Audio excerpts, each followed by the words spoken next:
Good evening, everyone. Welcome along to the spring debrief. Well, it's been a little while, and I've been still racing, but I've sort of taken a bit of a break from doing the whole Wednesday night thing. Of course, most people are interested in 12 scale and that sort of thing, but I didn't feel it was that relevant for people to be that interested in my racing.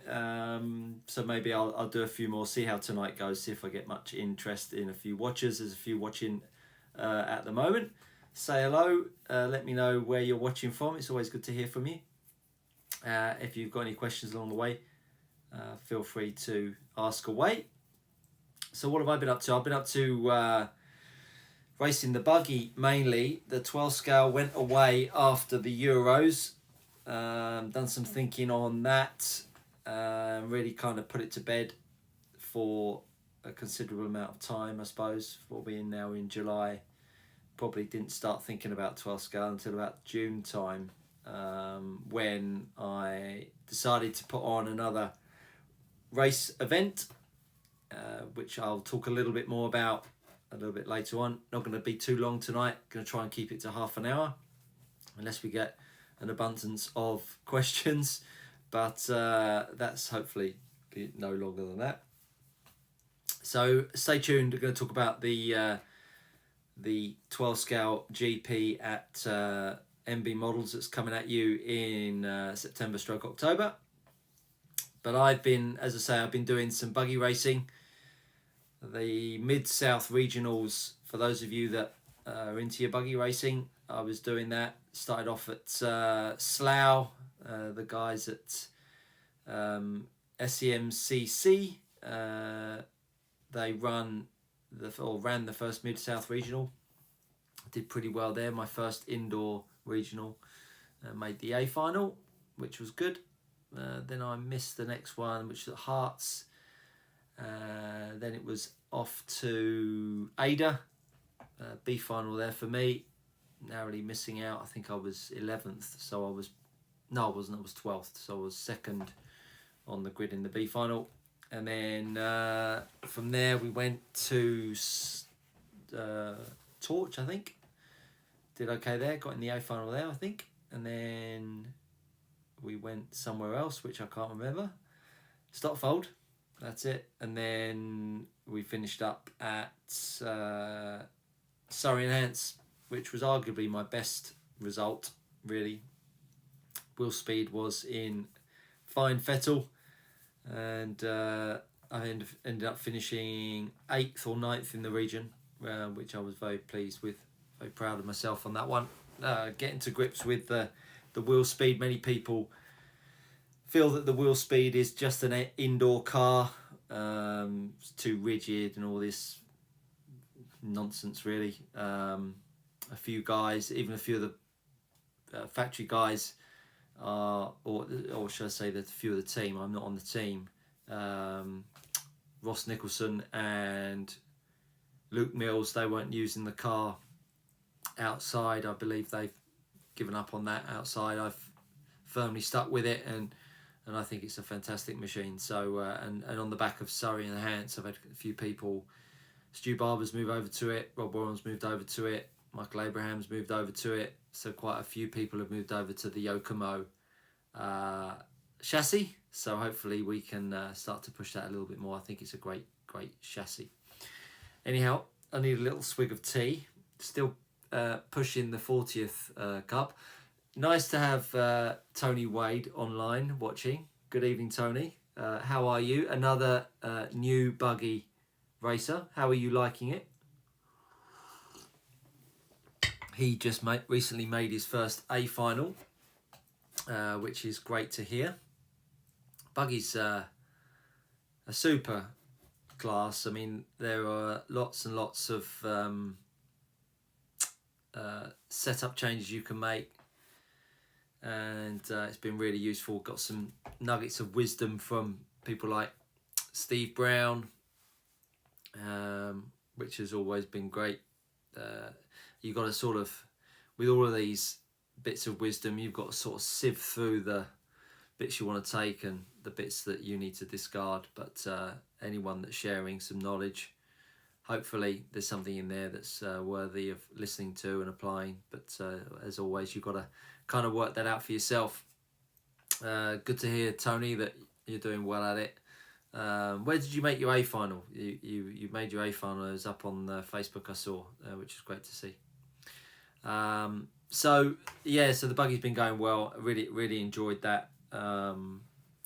Unfortunately, a lot of the race meetings have been wet with the buggy, so the DTM was used for a lot of the time, which is great. I mean, more power than traction as usual, which is sort of generally buggy racing anyway. So getting a wet car set up is always fun, but I really enjoy the kind of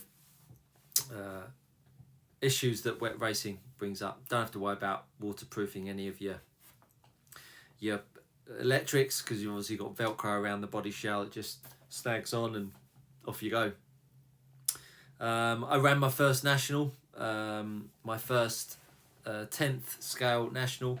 I wasn't going to do it, but I went up and entered Boughton. Really strongly represented. I think as years gone by, I think it's been difficult or more difficult to get in. I entered after the closing date and I was something like 8th reserve, but I managed to squeak in and get a spot. I mean, I qualified like 65th. It's ridiculous. I mean, the grip was super low and it was a great track. I did a little bit of a video on it, so if you want to catch that, head over to the channel and take a look. But it was a really low grip traction track, but and actually ended up using my DTM, which on the back of it, I feel like I should have given the wheel speed a little bit more of a go. Kyle Moon was using his. I think he was in the B final with his wheel speed. So I missed a bit of a trick there. Got sucked into saying, oh no, everyone, you should be using your DTM, etc. But I feel like I missed a bit of a trick there. So next time, anyhow. So that was good, and it was really interesting actually. The atmosphere was as you'd expect, was electric. I mean, there was, I don't know, it was 120 drivers there, all racing 2-wheel drive and fiercely competitive. They all handle their cars really well. As usual, sort of driving etiquette, or I don't want to put anyone down, but there isn't that in 12 scale. You come up behind someone and they just pull over instantly and you drive on through. There is definitely a thing with buggy that if you come up behind someone, it's deemed as racing still rather than qualifying. So that's a little bit tricky. But as I say, the track was great. Muzz Schumacher running race control, had a referee up on the rostrum, had someone down by the track with a computer with the live timing, sort of calling people through, hopefully, which did work. It wasn't doing it full time, but it was on and off. But when he was on, it was doing a sterling job. So couldn't sing its praises enough really for that event. I know obviously a lot of hard work goes into it. Martin Owen is the chairman. If you want to catch him on the Extra Lap podcast, he's on there with Adrian Burke and stuff, and they always do a good podcast and sort of cover the nationals and all buggy racing, etc. So that was a really good event and I really enjoyed it. I pitted inside the SEMCS team, Yokomo guys. Yasser and Sam made me feel very welcome and actually pitted next door to Lee Martin, and it was great to watch someone very good at their trade, experienced driver, apply themselves and just go about how he worked on his car and sort of just chiseled away at it, sort of put it down with how he thought it should go, and then as the day went on sort of changed it and adapted it. So that was really interesting. If you're just tuning in, let me know where you're watching from. It's good to see you. Good to see you here. And if you've got any questions, feel free to fire them over. And I'm going to be talking about the 12 scale GP in a little bit. Going to keep it to half an hour this evening, not to ramble on too much. So the Boughton was great. I mean, I walked away from there kind of Oh, I don't know. It was a really enjoyable experience. I just travelled up on my own. Got a lovely little pub, B&B in the absolute middle of nowhere. It was up in Ipswich, absolutely super area, just gorgeous. And this track was on the end of a runway. The runway had been closed for the day. They'd done that, and it was just a really well put on event. It was super. And one of the things that they did, which was something I've never seen, was the changing over of marshals. So you needed to be relieved as a marshal. You couldn't just leave your post. You had to be relieved. And the way they did it was that they got you'd end your run. So let's say I was in heat 3. I'd end my run, get down off the rostrum. Heat 4 would go up, and heat 2 that were marshalling me would stay where they are. And what heat 4 would do, so I'm heat 3, heat 4's now on the rostrum, heat 2 are marshalling. So I finish my run, go down, pick my car up, put it on the side, and we clear the track, heat 3, and heat 4 does their first installation lap, and all of the marshals that were marshalling me stay there. Then once the installation lap is done, so everyone gets around quickly, so they're not waiting for marshals, they're on the line, and then the marshals change, which I thought was a really good way of doing it, because it meant everyone could get their installation lap done almost immediately, because everyone's just picking their car up from one spot. Everyone had to park their car in one spot, which was great, which I think is a really good idea. It makes it way more thrifty getting off the rostrum, pick the car up, done, instead of, so often, people might do another half a lap after they finish, where they were quite strict, saying after you finished, you pull straight in. So everyone finished and their car was in the same spot. So down off the rostrum, pick the car up. Guys had walked up by the time we walked down and picked our cars up, and then the installation lap was done. So it was, as I say, so it was really done. And then once the installation lap, everyone was on the line. Then the marshals would change, buzzer went, and off it went. I just thought it was a really good way of doing it. And actually, on the back of that, I know Steve Brown was at the National. He actually applied that at Surrey and Hants at the next regional, or the last regional. Did super job. So I thought it was a really solid bit of skill there that was applied by, I guess, Muzz. So Tony, you said no one gets in the way. What do you mean by that? I've experienced people getting in my way, so and I don't experience it really in 12 scale. Oi, oi, Ant. Evening, pal. How are you? If you're here, make sure you click the like button. It helps the algorithm and all that kind of business. So what do I want to talk about now? So Martian was good. So yeah, and setting up the buggy for all these different tracks. One thing that I found with the wheel speed is, thank you, Ant, for liking. One thing that I found with the wheel speed is that I nuts and bolts put it down and then just turn up at the next track, just put it back down again and then adjust what I need to adjust. I've run no rushing to get to the marshal point. Yeah, absolutely. Sorry. Yeah. Okay, sorry. So Tony was talking about the marshal changeover. No rushing to get to the marshal point. Absolutely. It was a really good system, and certainly one that I'm going to be adopting in the 12 scale GP at MB Models. I think it was an absolutely brilliant idea. So the setup, what I've done is I've just been popping the car down and then going out, running it, coming it back, and adjusting from there. I've invariably run a ball diff outdoors. That stayed pretty consistent. Not gone down this gear diff. So I've kept the ball diff outside, and it's gone really nicely, the wheel speed. So I've really enjoyed the buggies. So the drone. Those of you that haven't seen, I bought myself a little cheeky drone, and that was in an effort to get some better capture of buggy racing outside. All being well, I'm going to be able to use it indoors. It's under 250 grams, so the rules that are in place for sub 250 gram drones are nil, pretty much. Crowds of more than 1,000 is really when the rules kick in. It's always, in the rules, it's about being respectful and all that kind of stuff, not being an idiot. But it is literally the size of my hand. I haven't got it with me. I take it everywhere with me at the moment. It's crazy. You can just chuck it up wherever you like, and the video quality is absolutely spectacular. So look out for more great insights.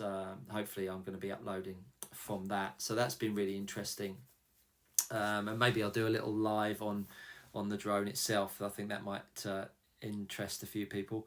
So Mike Abraham, just thanks for your comment, Mike. Great footage from the drone SHRCCC. Could see the driver reactions on the rostrums as well as the racing. Yeah, I thought it was brilliant. Did you see Will Venables on the...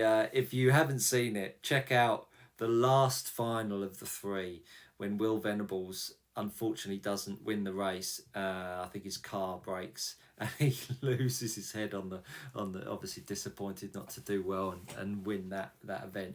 But it's great. I think it's great to have the cars and the drivers, and I think that's something. So with the drone, there's it's a Mini Pro 3. It's only just come out from DJI, and it's got so many options on it. One of the things that I can now start to do is I can lock onto the track, and the drone will actually circle the track on its own at a really slow speed, which is great. I could lock it onto a car and it will follow a car. It can lock onto a driver, so it will just lock on and follow a driver, so I can get a driver's reactions just for the whole race. It's brilliant. And when the battery goes flat, it will just automatically go and land where it just took off from. So it's fairly foul proof. It's also got sensors on it, so if it was going to fly forwards into someone, it would stop. It wouldn't fly into a wall or into someone. So again, good fail safe, and those sensors cover the forwards and backwards. Doesn't cover sideways, but I never make the drone go sideways. So it's a really great bit of kit, and I think hopefully I can get a bit more decent capture as time goes on, and I get a little bit better at flying it. And I've flown planes. I flew planes for 10 years before getting into, well, I left cars and then I got into planes, flew them for about 10 years, and then back to cars. So I'm sort of a fave with flying the plane as well. So the drone's a piece of cake, really. And if anyone wants to have a go with it, they'd be more than welcome to. It's 1,000 quid's worth, so don't crash it. But you're more than welcome to have a go because I think it's a really good bit of kit. So let's talk about the 12 scale GP. As you all know, I've released it about 2.5 weeks ago, and it is at MB Models. For those of you that don't know, you can see up on the top of the screen here, just there, the website is www.rcracecar.co.uk, which I was buzzing about the fact that I actually was able to get that web address. And it's going to be 80 drivers at MB Models. 60 drivers are going to be racing stock class, 12th scale LMP this is, and 20 of them are going to be running open modified. And the idea behind it was that it was a standalone event. You know, I certainly wouldn't want to stand on the toes of the shootout series that runs at Chesterfield. Chesterfield is such a great club, and I certainly wouldn't want to take any entries away from there. I don't know if it's common knowledge yet, and I certainly wouldn't want to share it, but I think there's some exciting news coming from Chesterfield, all being well. So stay tuned for that. I'm sure there'll be an announcement coming over the coming weeks and months. So far, out of the 60 stock places, there are 26 left. So we've had bearing in mind we're sort of early July and this is going on in late September, I think we've had a pretty decent take up. And out of the 20 modified places, we've got 13 modified spots left, which is great. That's a solid heat. Obviously, we've had some notable entries. Top of the list really goes to Alexander Hagberg, and I reached out to Alex because I know, obviously, coming into the winter season, he won't have done that much 12 scale, and there's an opportunity there if it fits in with his schedule that he is able to come and practice, probably run his new car that will be coming out from X-Ray. Excuse me while I just take a little sip of my tea. And so I reached out to Alex, and very, very quickly, I mean, within an hour, he spoke to X-Ray, and they confirmed that he would participate, which was superb to have him so quickly on board with that. And big thanks to Martin Hoody and all the guys at X-Ray for arranging that. Got David Spashit, he's entered, which is again another great scalp to have in the event. I think any time that you're attracting the world's best, you're always hopefully going to get some good reception and entries. Of course, we've got the ever popular Ollie Payne. He's going to be there representing Roche, and I know he's keen to get stuck into racing some modified. Obviously, we're going to have the Worlds next year. I think there's word on the street of a couple of venues that it could be being hosted at, and potentially in January. I might be ill-informed, but that's what I heard at some point. And with it being October, I think that's a super opportunity for someone to have a bit of a warm-up and a practice ahead of those events. So, for someone like Ollie and Alex who will be running modified, there's really no UK modified opportunities. And I think it's important to mention that we've got some really good young guys racing with the modified. I'm just looking on the entry list here, which is up on the website.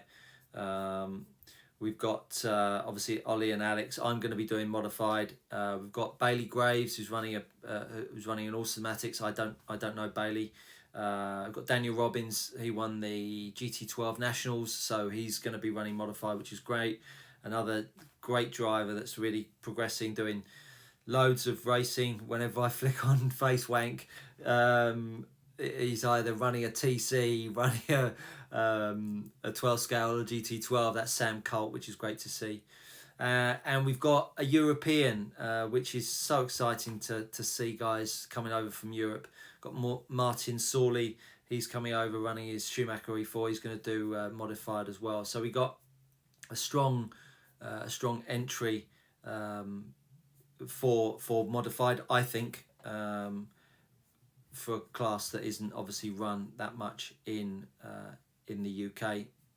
We've got another European guy, which the name has escaped me, and I must apologise. Thomas Stenger from Germany. He's coming over as well. So we've got 2-3 Europeans, and also a potential that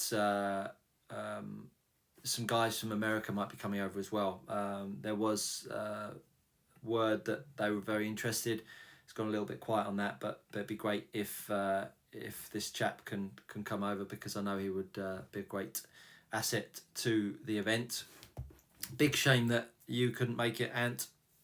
Obviously, you always add something special to the event, as all racers do, but I would have loved to have had you along. That would have been superb. There are 3 sections, obviously, to the race meeting. Really, I mean, you've got the modified section. You've got overall qualifying, of course, but I've done a couple of little different bits for qualifying, some extra prizes, and I've done cash prizes for a few reasons, really. One, money's tight, and I think if you can get a bit of cash in the hip, well, why not? And I'd rather spend money in giving you the cash for it rather than a trophy that I'm sure it goes on your mantelpiece, but would you prefer cash? Probably. So anyway, that's where I've gone. So there's going to be an extra prize, special prize for Legends of RC, and the criteria for that is you've got to have held a BRCA license for 5 years, got to be over 45, and be F2 or F3 grading. I didn't want it to go to an F1 guy like Mark Jewett, love him, but this is about everyone, not just the top guys, having an opportunity to TQ. So I thought that was a nice touch. And also the other one is Futures of RC, the juniors in other words.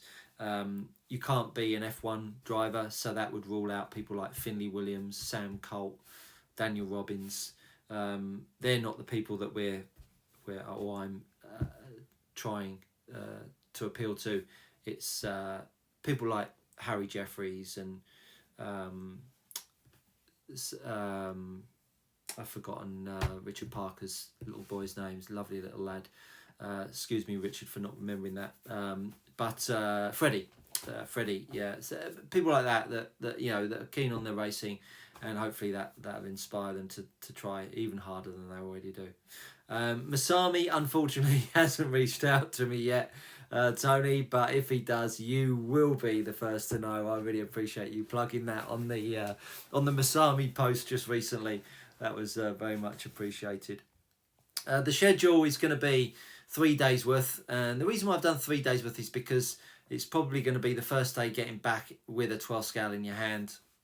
So the Friday is going to be a full day. It's going to be 9 a.m. open, 10 p.m. close. Track is open, and with modified, the way I'm going to do it is I'm going to do 2 10-minute slots for modified, so that the LMP and the 12 scale mod and stock don't get mixed up on a practice run. I think that's quite important, and that'll be at the start of the hour, in the middle of the hour, so at 10 o'clock and at 10:30. Those 2 spots are for modified, and then the 10:20, 10:30,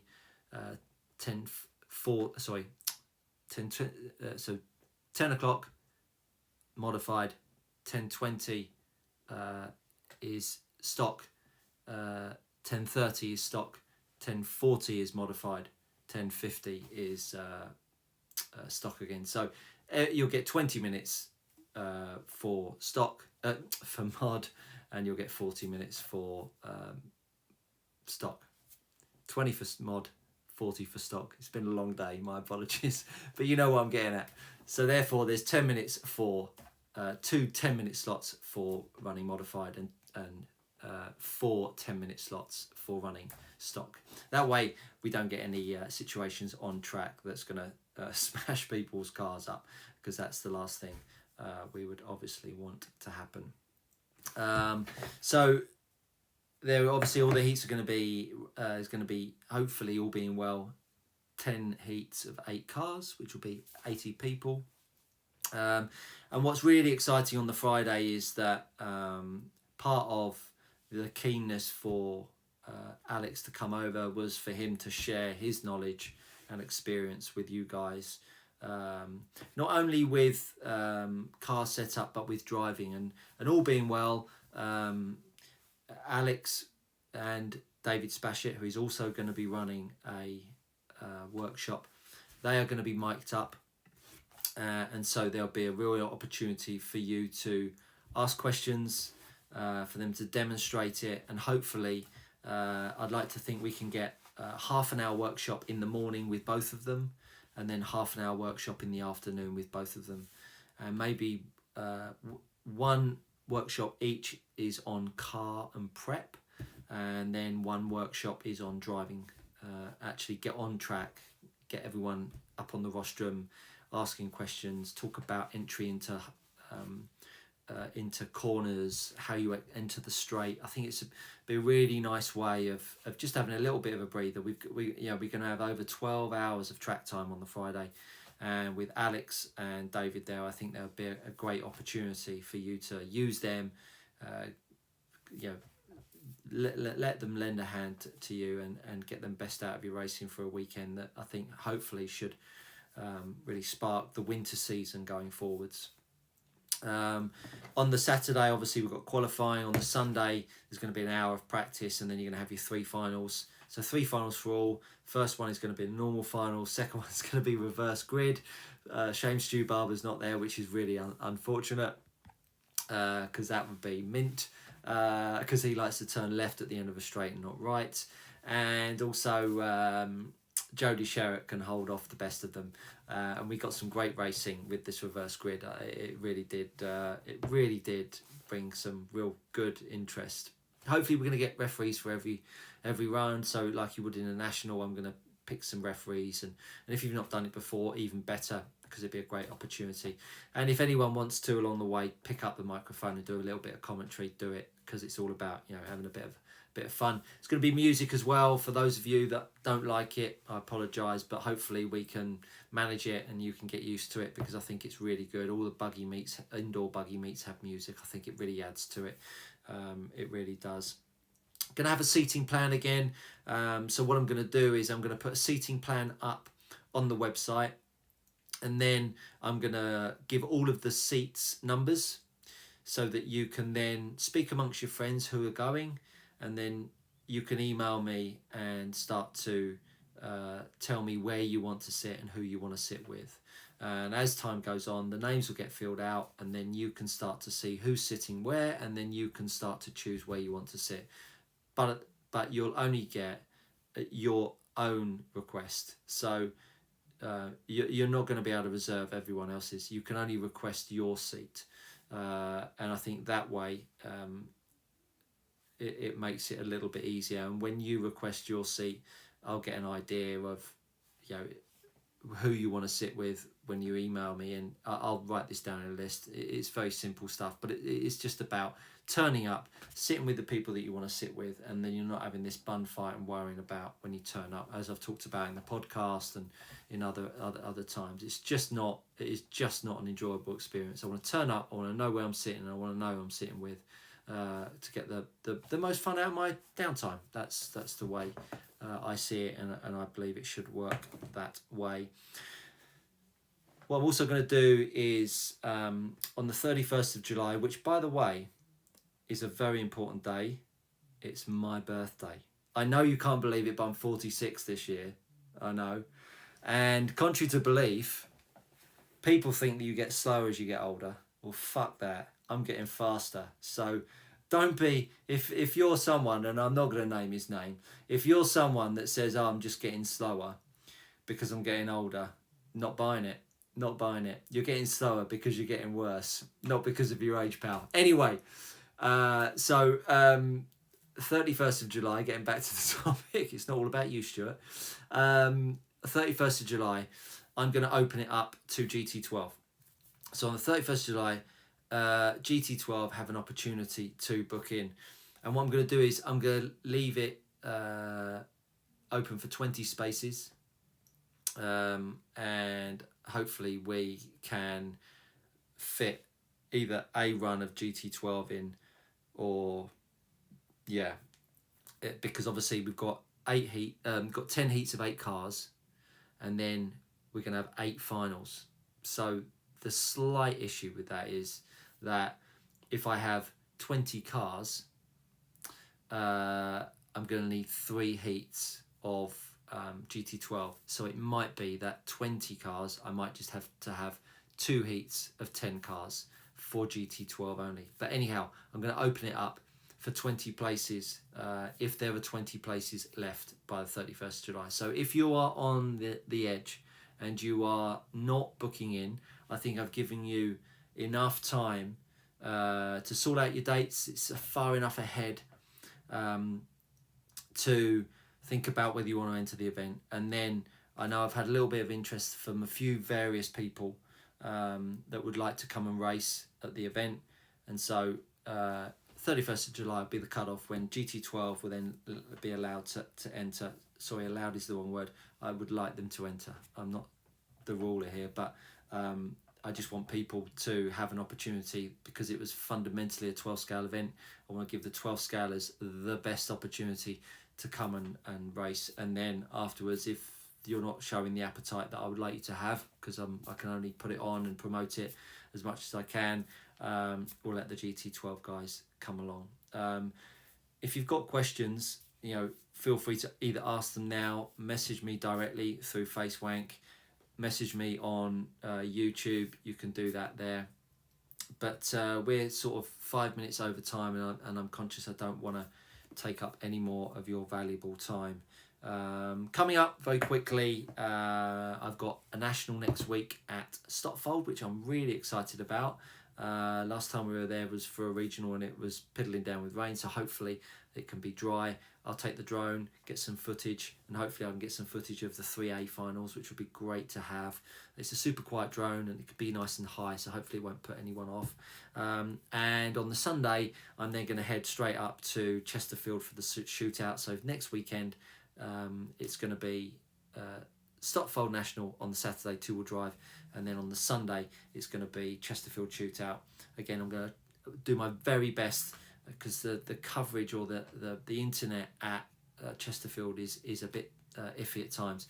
I'm going to hopefully stream Chesterfield live all day, because that'd be nice to kick that off and get a few more people interested in 12 scale coming out of, well, not coming out of the summer, but getting ready for the winter season.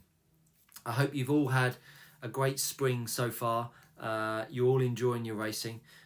Really appreciate all the support that you show me on the YouTube channel, all the support that you've shown me with the RC Race Car 12 Scale GP. Thank you for everyone that's entered so far, and if you haven't entered, really, if you can, it's never been easier. You can go on the website, which is up the top there, www.rcracecar.co.uk.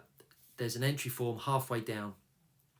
Click on the link. You can pay through the website. It's all simple stuff to get yourself entered in there, and I'll update the website as soon as I can. But it's all, I think, bar one, Neil Diver, who's not on there at the moment, but he's entered. It's all up to date. Anyway, have a great summer. I might do another one of these in a few weeks' time on the back of Stotfold and Chesterfield. In fact, I will. I'll do one on the back of getting the 12 scale back out again. I'll do one on the Wednesday after Chesterfield and the shootout. Have a great evening, everyone. Summer well. Love to you all, and see you all again. You've guessed it, trackside soon.